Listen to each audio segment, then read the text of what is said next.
I want to know what sadistic git first named the funny bone the funny bone, because it ain't funny when you bang it. I just caught it.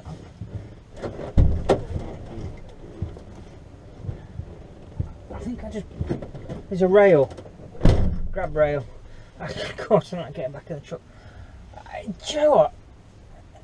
The last thing it does is make you laugh. Anyway, right. I've got a few honourable mentions to be making. People that are passing tests or doing various things in trucking. Now, I don't know how to pronounce your name, but I've just discovered your comment again, and it must have gone in here and fell out there, because I remember reading your comment, but I forgot to just give you a mention. And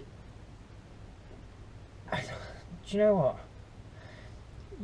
I'm just going to call you Curly, because it looks like your name's Gearoid. It's not Gerard, Gearoid Curly.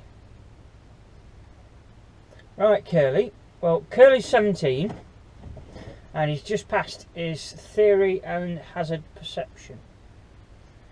And he's just waiting to turn 18, so he can do his... Do you have to be 18 before you can drive trucks? I didn't know that.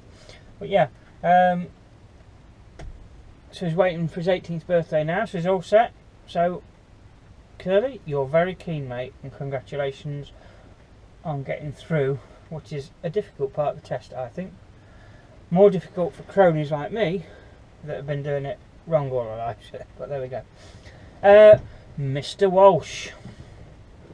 Mr. Walsh left me a comment the other day to say that he's going out on his first shift on Class 1 on his own. They've set him free, and I sent him a message. I said, "Are your knees knocking?" And he pretty much said yeah. So yeah, because the scary part about it is getting from the A to the B part is not a problem. Where you sat cruising on the motorway, anybody can do that bit, but it's the bit at the end where you don't know what the yard's going to be like. You don't know whether you're going to be able to swing it round, and you shouldn't worry about these things, but you absolutely do worry about looking a Burke in front of all the other truckers out there. Yeah, because you know damn well that they're sat in their cabs sniggering at you if you don't. It's just it's a man thing is what it is. But yeah, so yeah, I hope, Mr. Walsh, you got on alright your first shift. It was the other night.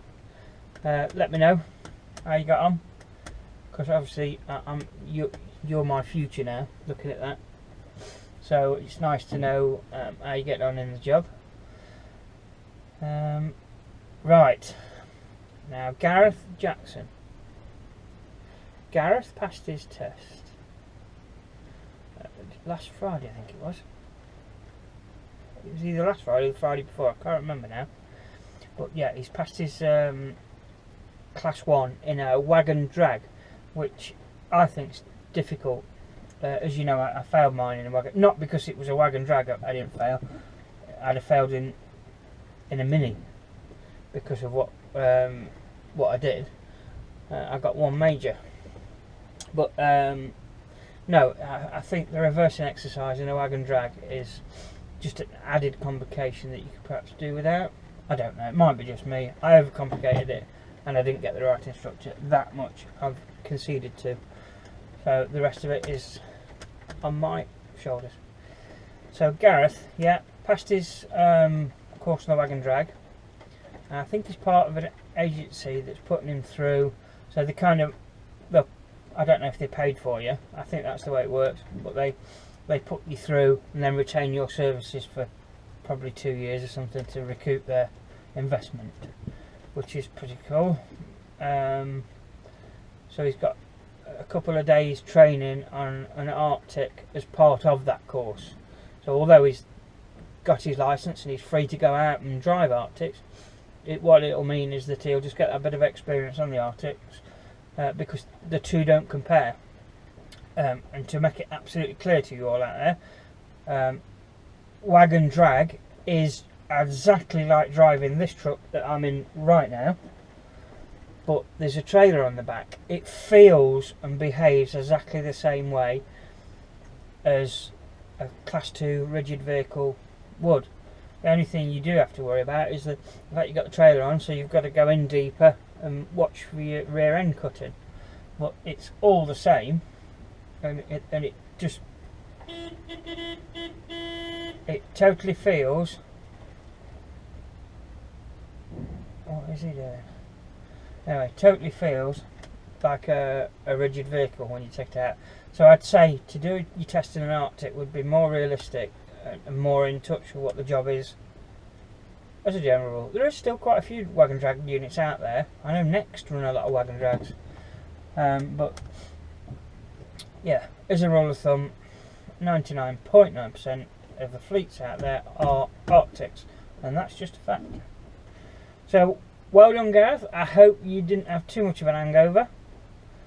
I hope you recovered after your celebrations, and you've earned that, buddy. Go out, enjoy it, keep us posted, let us know how you're getting on finding work, how much work you're getting, what kind of work you're getting. It's all missing pieces of the jigsaw. It builds the picture up. So yeah, keep us posted. And that's it. That's my roll call. That's all I've got. Just 3 names. Done. Catch you later.